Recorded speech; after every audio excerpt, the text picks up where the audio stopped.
Coucou à tous, comment allez-vous? Aujourd'hui, on est le 5 janvier. Je vous reprends pour faire une vidéo. Du coup, je suis normalement dans les dernières lectures que je vous avais présentées, qui est Dragalon, le tome 3 et le fléau d'Égypte. Oui, c'est ça. Et en audio, j'ai pris Le Maître Artificier, c'est le tome 2 des Dieux Silencieux. J'avais lu le tome 1 il y a quand même un très très bon moment, genre vraiment 2-3 ans. Mais j'en avais un excellent souvenir, même si c'était assez descriptif, contemplatif et tout. Donc là, bizarrement, c'est quand même un peu dur pour moi de m'imaginer. J'ai même plus fait gaffe combien il reste de temps. Parce que là, visiblement, il me reste 15 heures d'écoute. Il y a plein de nouveaux personnages, alors que, à mon souvenir, dans l'ancienne version, dans le tome 1, il y en avait pas tant que ça, il y en avait surtout un qu'on suivait. Bon, la voix est pas ouf. Enfin, elle est pas super entraînante non plus. Donc ça sera pas mon meilleur audio. Vraiment, je l'ai pris plus dans l'optique d'arrêter d'avoir 50 000 sagas en cours. J'aimerais bien finir celle que j'ai en cours et que j'ai l'intention, c'est plus dans ce sens-là, de finir, et que je me dis que le reste, ça sera des sagas que je ne finirai pas. Je donne un exemple, La Faucheuse de Neil Shusterman. J'ai adoré le tome 1. Je ne sais pas pourquoi je ne me mets pas à lire le 2 et 3, donc ça sera un de mes objectifs. Mais finalement, pour janvier, j'ai quand même déjà pas mal de lectures, parce que j'ai lancé une lecture commune un peu spéciale sur mon Discord à la place, parce que il y en a beaucoup qui font des lectures communes sur des livres, et ça oblige, enfin sur des livres neufs, pardon, parce que lecture commune, livre, ça paraît logique, sur des livres neufs, et du coup ça oblige un peu à acheter, et même des fois quand c'est des plus anciens, tout le monde l'a pas, donc c'est dans un objectif d'achat.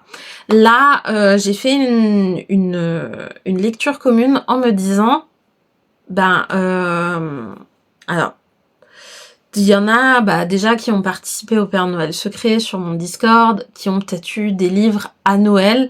Et puis je me suis surtout rendu compte que mon anniversaire arrivant quand même assez prochainement, qu'il y avait des livres qu'on m'avait offerts l'année dernière que je n'ai pas lus.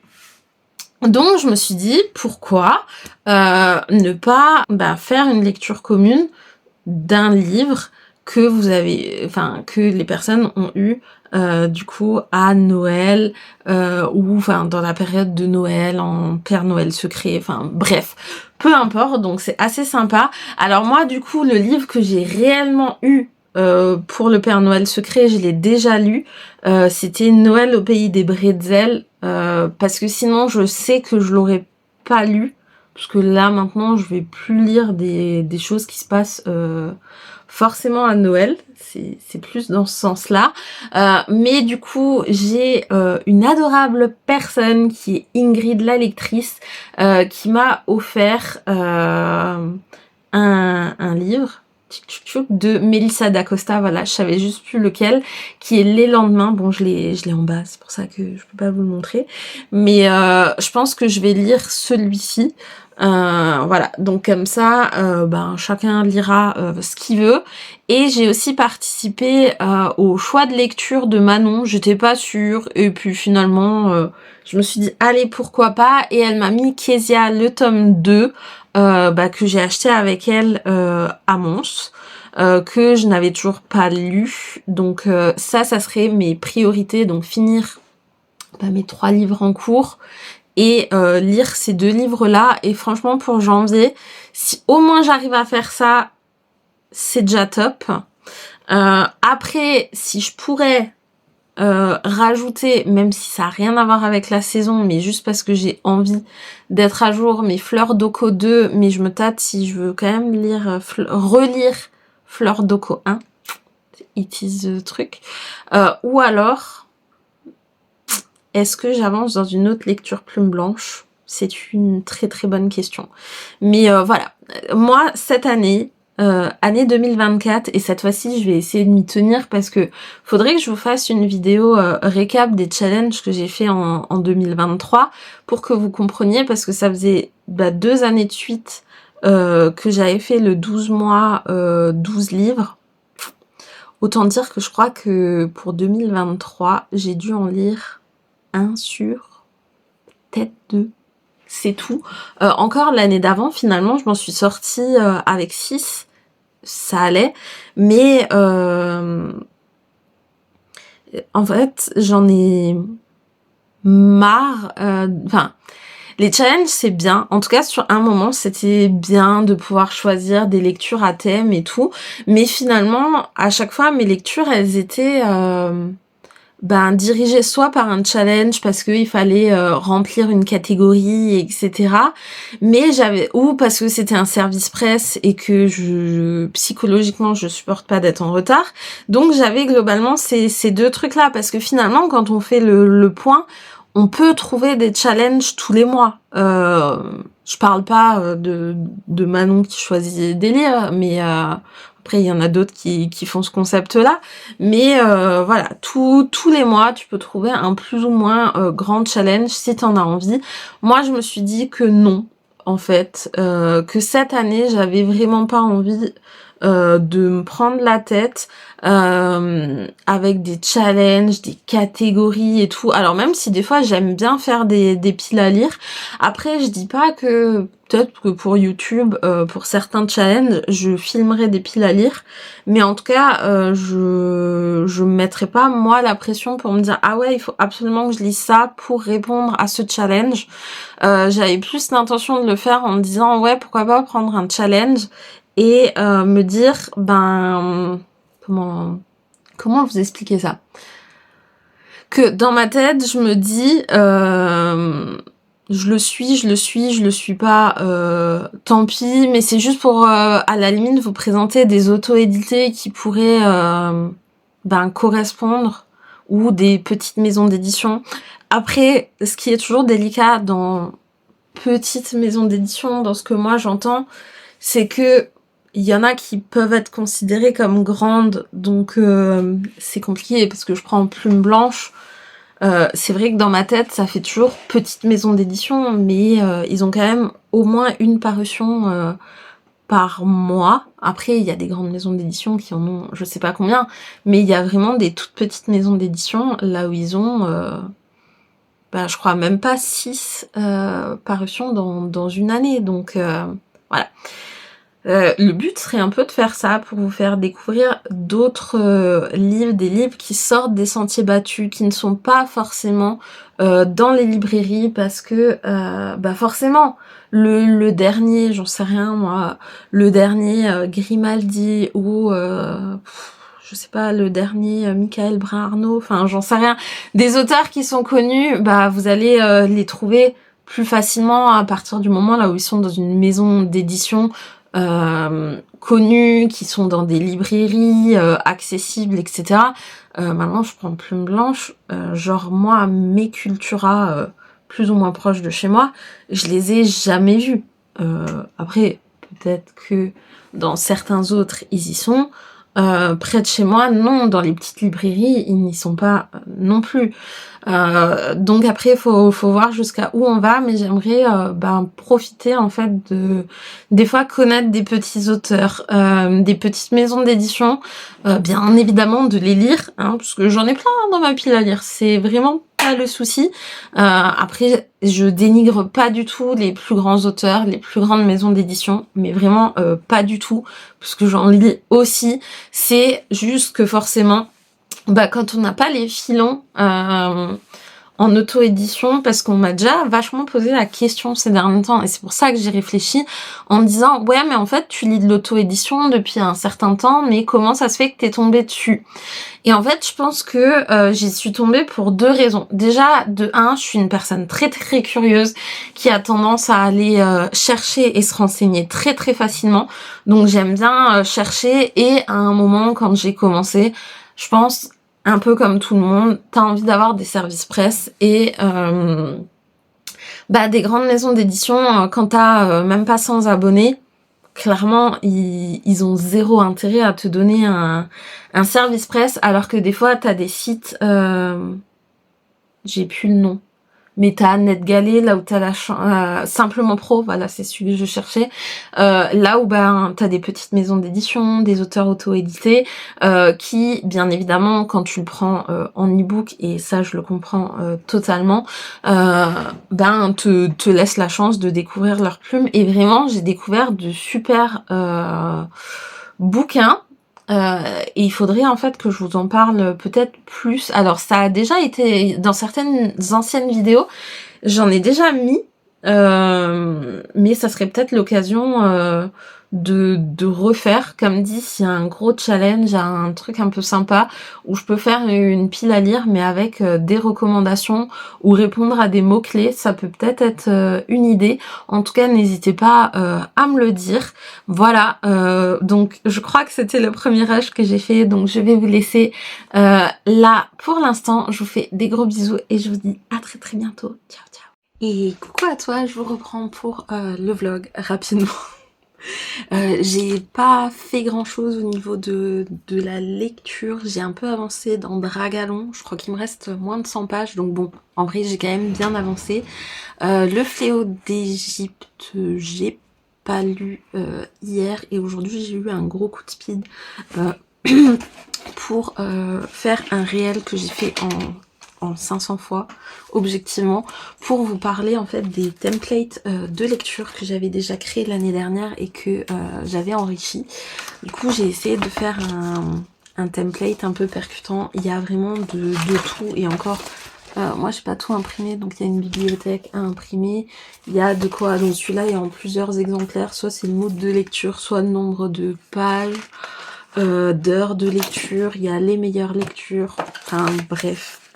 Il y a plein de choses et en fait ces pages, bah, vous pouvez les imprimer en A4, en A5, en A6, enfin voilà, les mettre dans un classeur, bien sûr, faut avoir la perforatrice. Moi je l'ai dans un style de Happy Planner, mais parce que, hop, j'ai la perforatrice qui fait les trous champignons en fait, qui sont adaptés et bah après vous pouvez les personnaliser, les colorier, etc. J'ai aussi fait un tuto pour ceux qui éventuellement n'auraient pas de feuille A5 mais qui voudraient quand même imprimer en taille A5. Alors bien sûr après il faut couper en deux sur du A4, donc il y a un tuto si jamais vous le voulez, bah faut pas hésiter à me le demander parce qu'il est sur ma chaîne YouTube mais en mode non répertorié spécifiquement pour ça. Il y a vraiment il y a carrément, enfin il y a plus d'une trentaine de modèles de pages. Il y a celui-là par exemple avec la date, le titre, l'auteur ou la ME, le nombre de pages pour ceux qui répertorient les pages lues et RS, donc ces réseaux sociaux, savoir, en tout cas pour ceux que ça intéresse bien évidemment, est-ce qu'ils l'ont chroniqué ou pas. Et puis à côté, pour ceux qui savent pas ce que je fais, il y a des planches de stickers que vous pouvez coller dessus. J'ai aussi, bon, elle sera plus valable le temps que je fasse, j'ai fait une story pour savoir qu'est-ce que vous auriez besoin encore comme planche de stickers si ça vous intéresse, sachant qu'il y a ce style là, donc avec les livres, mais de base les chroniques, pour ceux que ça intéresse. Après je sais qu'il n'y a pas tout le monde qui le fait. En gros c'est une alternative pour les gens qui ont la flemme de le faire eux-mêmes. Voilà, c'est des pages, hop, comme celle-ci. Là vous pouvez noter donc quand vous l'avez débuté, quand vous l'avez terminé, le genre, le nombre de pages du coup, quel type c'était, mettre votre avis, etc. Il y en a même qui sont faits pour les lectures communes, pour carrément mettre les pseudos des personnes avec qui vous faites la lecture commune. Du coup, bon, celui-là est sur 2 pages techniquement, vous avez des pages juste avec des lignes, des récaps statistiques que vous pouvez récupérer après pour la fin d'année, des bilans du mois, il y a genre le challenge 12 mois, 12 lectures, des calendriers, là où vous pouvez les remplir. Bon, là, du coup, je l'ai déjà montré. Mais vraiment, il y a plus d'une trentaine de pages. Après, s'il y en a qui ont d'autres idées à rajouter, mais c'est vraiment pour pas s'embêter à recréer ou à redessiner à chaque fois ces feuilles. Vous achetez une fois, vous l'imprimez, épreuve, genre le calendrier. Voilà, j'ai rajouté celui de 2024. Pour ceux qui le souhaitent. Après, sinon il existe aussi sous forme de planche de stickers. Bon, là c'est mon 2023, mais dans le principe c'est mon modèle, là où sur la planche de stickers, en fait toute la partie grise, vous pouvez l'enlever et la refaire. J'avais fait d'ailleurs le 12 mois 12 lectures de l'année dernière et finalement il est pas si mal. Je pensais que j'en avais même pas lu 2, en vrai j'en ai lu 3. Voilà, c'est pas mal. Non, même 4, parce que Au service de Sa Majesté la Mort, je l'ai lu aussi. Oui. Donc j'en ai lu 4 sur 12. Ça va, c'est un bon... Mais du coup, voilà, j'ai mis des petits stickers que j'avais fait dessus. Après, rien ne vous empêche. Des fois, on arrache des feuilles de journaux ou des feuilles brunes, etc. Après, vous pouvez... personnaliser comme vous voulez, c'est vraiment juste une base coloriée, etc. Après moi personnellement, j'ai tout de suite des feuilles A5 comme ça, j'imprime dans l'ordre que moi j'ai envie, donc voilà. Donc niveau lecture tranquillou, et là je vais me poser. Je sais pas encore si je vais jouer à Disney Dreamlight Valley, si je me prends la nouvelle extension, parce que je suis une personne qui prend à peu près 10 ans, non j'abuse en 10 ans, mais je prends énormément de temps à chaque fois à réfléchir. Si je prends pas. J'avoue que Disney Dreamlight Valley, je suis un peu refroidie parce que déjà je voulais l'avant-première, donc je l'avais payé, ça, bon, on le savait, mais ça devait être free to play. Et en fait, ce que j'ai peur, c'est que là, du coup, l'extension, elle est à 29,90. Je sais pas là de tête combien il y a, parce que j'ai pas réellement regardé chez les autres, mais il y a des nouveaux persos. Et en fait, ce que j'ai peur, c'est que ça fasse un peu à la Sims, en fait, que à chaque fois qu'ils se décident, sauf que ça coûte déjà genre vachement plus cher que les Sims. Donc ouais, c'est un peu ma peur, et en fait je trouve que ils communiquent très très mal, parce que même les mises à jour ils les mettent relativement tard, je trouve, par rapport à quand ça va venir. Bon, genre quand il y avait le Roi Lion, j'étais super contente. Après il y a des personnages genre qui m'intéressent beaucoup moins, même déjà dans les personnages de base, genre Maui il m'énerve, Donald, il m'énerve. Toy Story, je suis pas accrochée. En fait, j'aimerais bien que limite certains tu puisses les désafficher et juste les afficher et les entendre parler que quand t'as envie. Voilà, grosso modo c'est ça.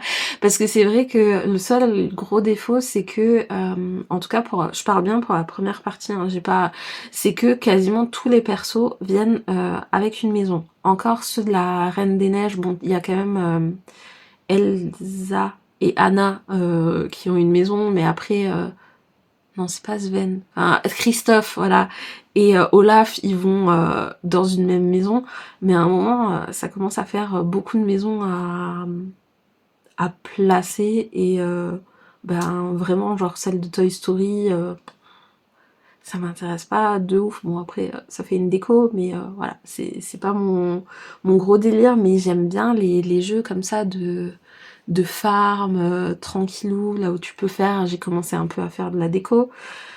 Mais ouais, c'est un peu des trucs qui me refroidissent, parce que je me dis, si genre, je sais pas, tous les 10 persos, faut repayer 30 balles, je trouve qu'à la fin, ça va faire beaucoup, parce que dans le château, il y a vraiment beaucoup de portes qui ne sont pas encore accessibles, là où le contenu n'existe pas encore, et c'est ok, parce que c'est vrai que quand tu veux mettre tous les persos de Disney, il y en a quand même beaucoup, puis à chaque fois ils ramènent un nouveau bout d'histoire pour faire les quêtes, pour monter l'amitié et tout, donc je conçois que c'est du travail, mais c'est vrai que de partir sur un free-to-play et maintenant de faire un pay-to-have, même si ça n'existe pas, mais voilà, j'ai un peu de mal avec cette notion.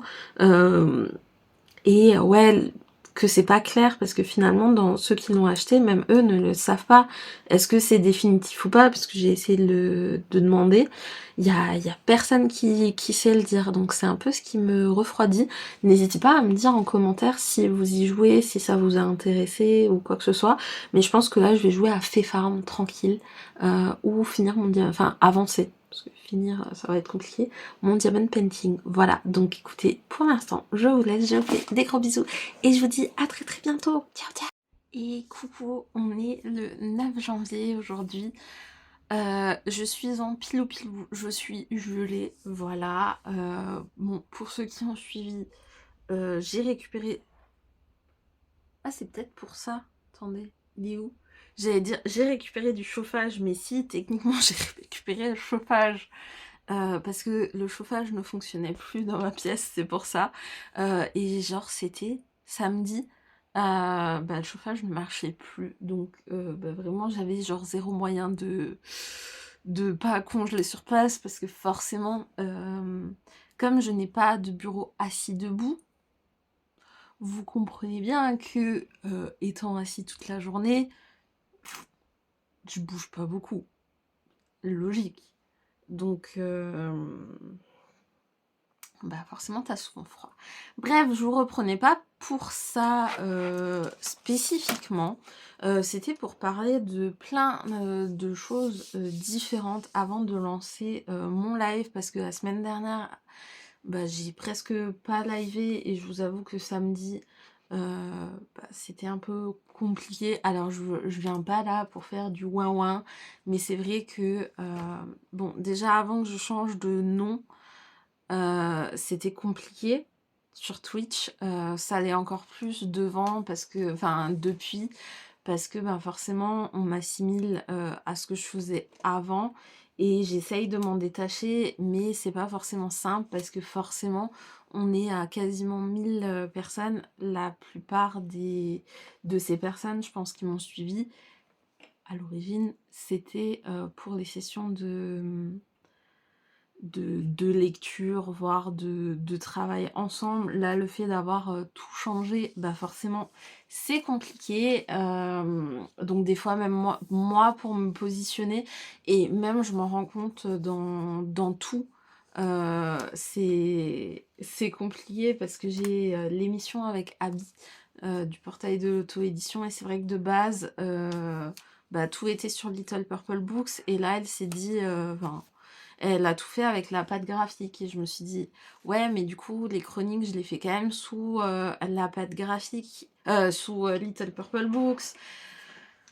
Bref, c'est hyper compliqué d'être logique, parce que j'ai pas envie de faire des chroniques littéraires sous la patte graphique. Ou alors, j'avais déjà des idées de genre changer mon pseudo littéraire, mais bon, ça me ferait quand même deux Instagram, tout ce que vous voulez.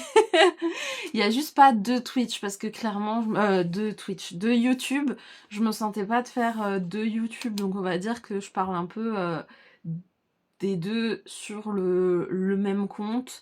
En fait, le fait d'avoir changé déjà de nom, c'était parce que potentiellement je trouvais ça plus cohérent. Je suis partie du principe que forcément, quand vous cherchez quelqu'un, si une fois il s'appelle machin truc, l'autre fois machin chose, et encore une autre fois bidule chouette, ça va être compliqué de chercher. Donc je me suis dit, vu que j'ai la boutique sur la patte graphique, c'est peut-être plus logique.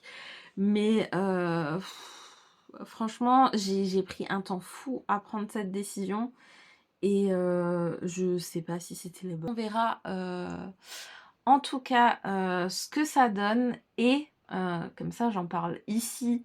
Et si jamais vous êtes intéressé, merci de mettre un petit commentaire en dessous. Sur Twitch, en fait, on avait fait des défis de communauté, voilà. Et on avait décidé de faire un live communautaire pour parler de vos coups de cœur littéraires. J'aurais bien aimé le faire samedi ou dimanche le 27-28. Ouais, c'est ça. Parce que je suis toute seule et que c'est plus chill. Donc si jamais vous voulez participer, parce que le but c'est un live collaboratif, c'est qu'il y ait du monde qui soit là. Le but donc est de participer, vous n'êtes pas obligé de participer en caméra, au moins juste en vocal via Discord, ça peut être cool.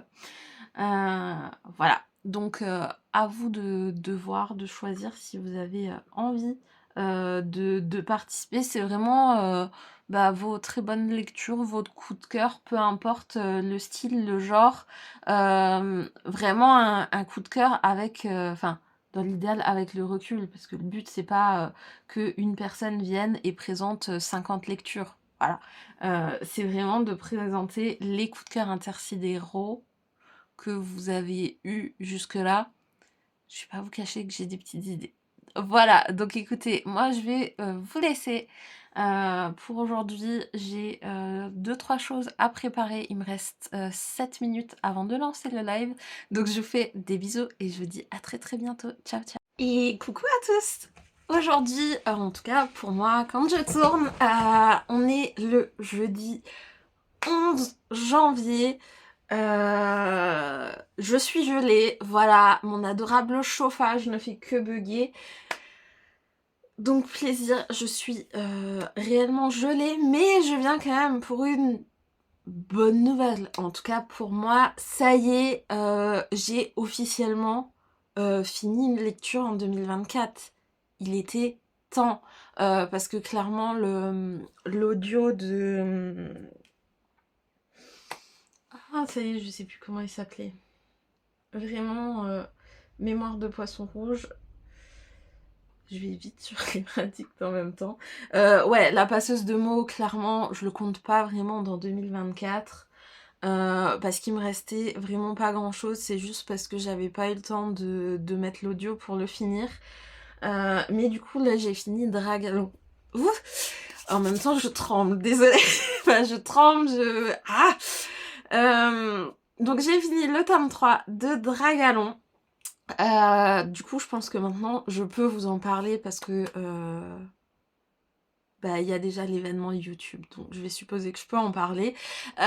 Pour ceux qui ne savent pas, tous les trimestres, il y a Abby du portail de l'auto-édition. J'essayerai de vous remettre tout ça en barre d'infos, qui fait les sorties des auto-édités, donc tous les trimestres, voilà.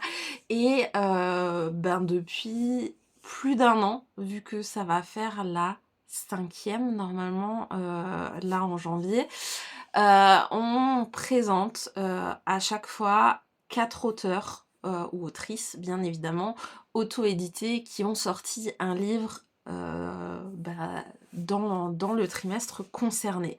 Suite aux présentations, donc des parutions, les auteurs remplissent un formulaire Google Forms chez Abby avec voilà, le résumé, la couverture, enfin plein de choses qui leur sont demandées. Cette fois-ci, oui, j'ai aussi aidé à faire les visuels, donc elle présente ça sur Instagram. Et par rapport à ce formulaire-là, déjà, il y a une pré-demande là où si on organise un live justement pour présenter leur livre, est-ce qu'ils sont OK ou non? En gros, s'ils sont OK, ça va générer un autre mail plus tard quand justement on aura choisi la date avec Abby. Donc là c'est le 25 janvier donc elle renvoie un mail pour dire que c'est le 25 janvier et en gros demander donc sur la liste de ceux qui ont dit potentiellement ils seraient intéressés de participer, qui serait vraiment dispo ce jour-là. Voilà. Et bien évidemment, à ce moment-là, il faut aussi que les personnes nous envoient le e-book, parce que quand on va le sélectionner, on va tout simplement commencer à le lire. Et on l'avait pas tout de suite dit aux auteurs, parce qu'on a choisi entre Noël et Nouvel An. Et elle était en vacances, Abby, mais on avait déjà commencé à se répartir les lectures, parce qu'après on choisit comme on a envie. Des fois on a des petits conflits. Non mais ça se finit toujours bien. Mais des fois, franchement, choisir, c'est pas évident. Parce que c'est vrai que, bon, elle lit plus d'horreur, Abby. Enfin, elle a un seuil, on va dire, plus tolérant. Mais de base, notre nerf de la guerre à toutes les deux, c'est vraiment la SFFF. Je pense que vous savez que globalement c'est quand même pas mal ce que je lis. Voilà, et donc dans cette sélection il y avait Dragalon le tome 3. Alors des fois c'est vrai qu'on a tendance à pas forcément toujours privilégier les tomes suivants, parce que ça nous fait lire beaucoup. Il faut aussi que l'auteur soit d'accord de nous filer finalement tous les e-books, et puis ça fait beaucoup de lectures aussi, mais là, Dragalon, en fait, j'étais entièrement à jour. J'ai rencontré Romuald, donc c'est Romuald Mal, l'auteur. J'ai rencontré Romuald aux Imaginales, et je lui avais pris donc ces 2 premiers tomes, et en fait il avait été édité dans une maison d'édition, et le tome 3 il l'a fait en auto édition, et du coup je me suis dit que c'était l'occasion. Il était là, ça me faisait finir une saga. Voilà, c'est tout. J'avais énormément aimé le 1, le 1 et le 2, pardon. On va y arriver dans ma tête. Hein. Et du coup, occasion de lire le 3, qui est, ma foi, dense. Hein. Il nous laisse pas vraiment tranquille, hein, Romuald. Mais bon, en même temps, on lui en demandait pas moins. Donc c'est cool. Il va se dire, mais la fille, elle est en train de péter un câble. Donc vraiment heureuse d'avoir découvert cet auteur, de pouvoir aussi vous en parler. Donc le live, c'est sur YouTube à partir de 19h15, et à chaque fois donc il y a un déroulé, et on est avec l'auteur pendant 20 minutes, donc on prépare des questions, mais bien évidemment si vous en avez, faut pas hésiter à les poser d'avant. On demande un peu tout, on est curieux de savoir comment ils s'organisent pour écrire, d'où leur vient leur inspiration, enfin voilà. Bref, il y a plein de choses, mais je me suis dit que c'était l'occasion potentiellement de clore ce vlog, voilà. Et d'avoir une lecture et d'être contente, malgré qu'il fait objectivement moins 8000. Même là, juste je touche avec ma main mon propre visage, ma main est gelée. Voilà, mais je sais pas pourquoi j'arrête pas de me toucher le visage, mais bref, on y croit. Du coup, en deuxième lecture, et spoiler alerte, ma deuxième lecture, qui est Le Fléau d'Égypte, en fait fait aussi partie de cette sélection, donc c'est mon deuxième livre, voilà. Et à un moment je me suis un peu perdue, je comprenais pas trop où on allait, et là ça y est, je suis de nouveau dedans. Donc voilà. Et dans ma pile du mois, parce que j'ai pas fait de vidéos, parce que déjà de 1 je prends pas l'habitude, et de 2 je me suis dit pas de challenge, pas trop de trucs imposés. Mais sur mon Discord, du coup, j'ai dit on lit les lectures qu'on a eues en décembre. Donc dans les livres que j'ai eu en décembre, vu que réellement celui que j'ai eu pour le Père Noël secret, je l'ai déjà lu. Donc il faudrait que je lise Les Lendemains de Melissa d'Acosta. Et j'ai participé aussi au choix de lecture chez Manon de Vibration Littéraire. Et du coup j'ai Kezia 2. Je sais pas lequel je vais commencer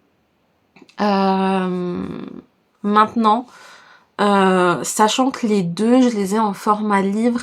Je sais pas si je vais peut-être privilégier là le Fléau d'Égypte, comme ça en fait mes 2 lectures pour le live seront faites et je peux tranquillement tout préparer, et après j'aurai l'esprit libre entre guillemets, pour faire d'autres lectures parce que j'avoue que souvent j'ai envie de pas oublier et comme en ce moment ma mémoire est un gruyère, il y a des informations qui se filtrent automatiquement, on va essayer de pas de pas continuer à ce que ça soit comme ça et de faire les choses bien. En tout cas, moi, je vous fais un gros bisou. J'espère que ce vlog vous aura plu. Merci en tout cas si vous en êtes jusque là. N'hésitez vraiment pas à me mettre un petit like, un commentaire. Vraiment, ça aide à savoir quand même logiquement que ça vous plaît. Même si vous mettez juste un emoji avec un livre, parce que j'ai réussi à finir un livre. Voilà, il faut se dire ça. Des abonnements, enfin voilà, si ça n'est pas fait, en vrai ça vous coûte rien, juste un tout petit peu de votre temps et moi ça me touche beaucoup et vraiment ça m'encourage à continuer. Donc vraiment merci beaucoup et je vous dis à très bientôt pour d'autres vlogs et d'autres lectures. Ciao ciao.